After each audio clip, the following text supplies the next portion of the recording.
right, now to a stunning prediction from House Oversight Committee James Comer, who expects to uncover more wire transfers from foreign sources to Biden family members. Starting to add up. This comes after explosive testimony yesterday from two IRS whistleblowers. One says the Biden family and associates may have received a total of $17 million from overseas, but we don't know for what. Lucas Tomlinson is live in Washington with the latest for us. Lucas? Good morning, Steve, Morning. Ainsley, and Brian. House Oversight Committee Chairman James Comer says Hunter Biden raked in millions of dollars while his father was vice president. He wants to know, what did Biden do to receive that cash? No one can explain one simple thing the Bidens did to receive those payments. Now, that's just to the president's son from 3 countries. There are many more countries where we're just now getting the bank records in. We're fixing to announce more wires from more countries. Comer says the Biden family brought in $17 million from foreign sources. Known previously as Whistleblower X, now he has a name, Joseph Ziegler, the second IRS whistleblower to come forward. I kind of equate this to experience and feelings I encountered when coming out.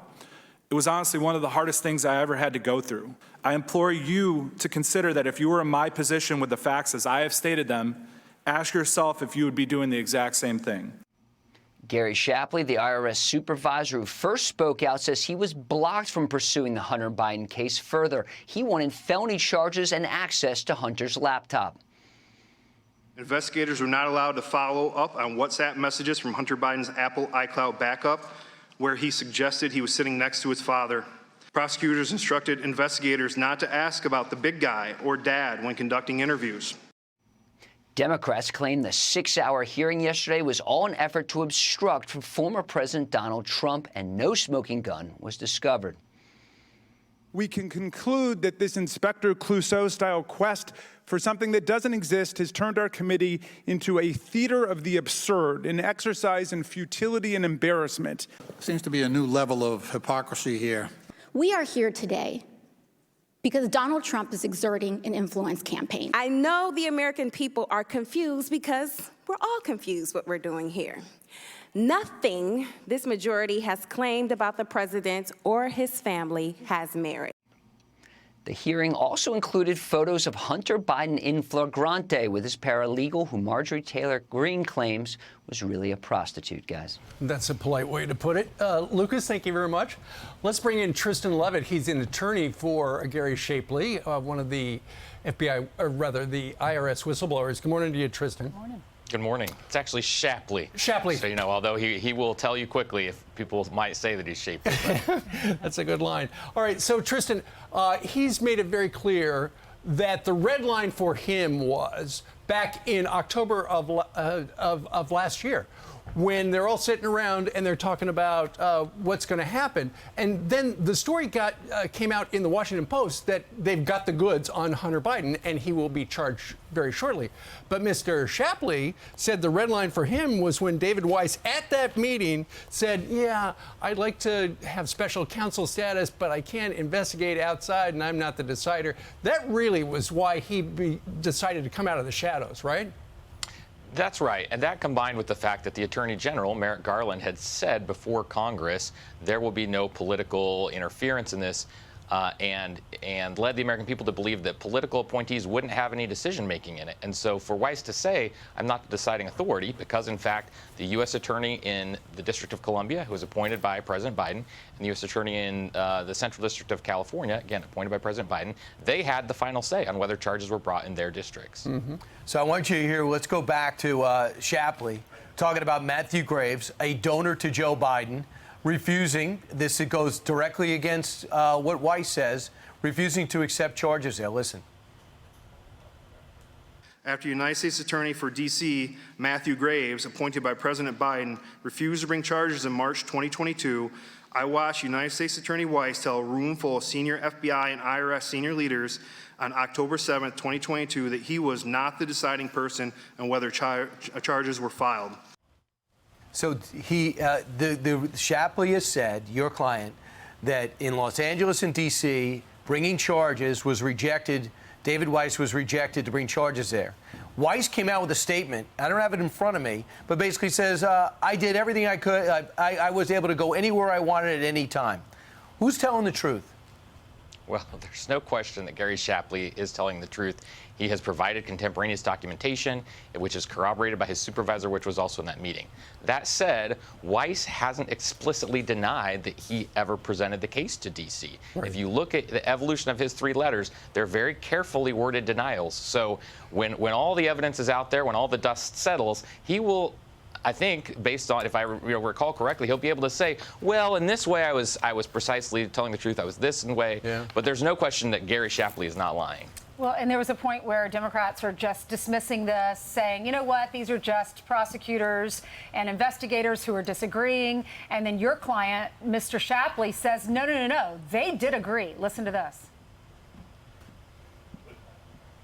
It seems to me that a lot of your testimony has been about the problem of prosecutorial discretion and the traditional tug of war between investigators and prosecutors who are more attuned to the rigors of the courtroom. It wasn't just investigators that agreed with these charges. In Exhibit 2 in my testimony, it clearly shows a prosecution recommendation report where it says right in the document that the Assistant United States Attorneys and Department of Justice Tax Division agreed with those recommended charges. So if they agreed, what happened? Well, the 2014 and 2015 charges, including the felony for the 2014 Burisma income being hidden and not paid or not reported, the fraudulent returns, those had to be approved by the D.C. U.S. Attorney unless the DOJ Tax Division gave it approval. And DOJ Tax has been silent throughout. Right. And so when the D.C. U.S. Attorney rejected them, U.S. Attorney Weiss had nowhere to charge them. So that's why he told the agents on October 7th, I'm going to let the statute of limitations expire on these 2014, 2015 charges a month because there's nothing I can do about them if D.C. U.S. Attorney Graves objects. Right. One of the other things Mr. Shapley said yesterday was he still thinks a special counsel is needed for the investigation, which, you know, there are a lot of us who think that we need lots more information. Probably not a bad idea.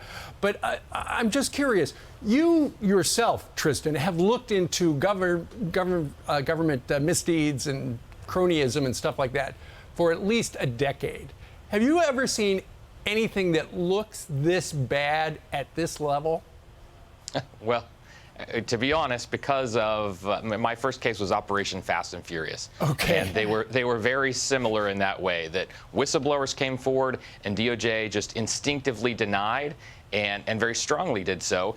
And they asked the people in question, did you do anything wrong? Who, of course, denied it. And when all the dust settled again, it was clear what the problems were. And so these are very, very similar to me. And so I think the key thing is, I don't know whether Merrick Garland realizes or not, but there's no question that Weiss is trying to have his cake and eat it too. And, you know, it's not going to work out that way. So what does Shapley's future look like? Here's what he said. How were you treated in this endeavor? The IRS has chosen to retaliate against me in multiple ways. Even now, there's major case initiatives that actually Special Agent Ziegler started as well that are now being put on the back burner. My immediate supervisor and 2 levels above them haven't spoken to me since June 1st of 2023. Even though I'm sending them emails and trying to conduct my business on a daily basis, they literally have not spoken to me. There's Would that be normal? No, absolutely not. I mean, we're running undercover operations. We're doing interviews across the world, and it really becomes when senior leadership really cuts off communication like that, it increases the chance of some officer safety type issue. So what's happening with Gary? He says, I don't have a book deal. My salary is my government salary. What's going to happen with him? Well, we are going to ensure that he stays at the IRS.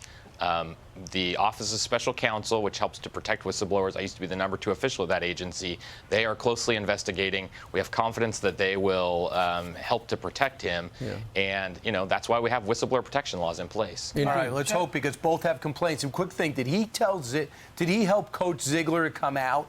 In the beginning, Ziegler's identity was held back, and now he decides to come out and obviously testify. What role did Gary have in that?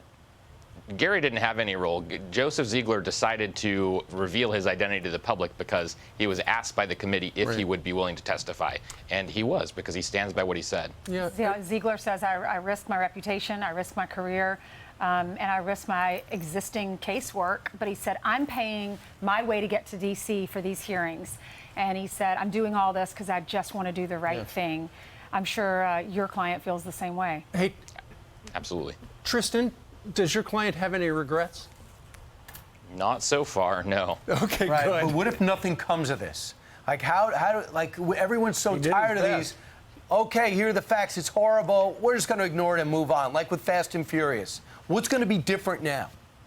Well, it would be a tragedy if nothing happens. And so in Fast and Furious, dozens of interviews were conducted that we were, conducted as congressional staff. That's what needs to happen here. And that's what both Joe and Gary have, I think, expected. They have laid out, here's the people you would need to talk to find out if what we're saying is true. They expect Congress to take the steps, talk to the relevant individuals, so that it's not just resting on their shoulders and their credibility. There's millions still out there unaccounted for. How much was he supposed to pay to the government? Was Hunter supposed to pay that he didn't pay?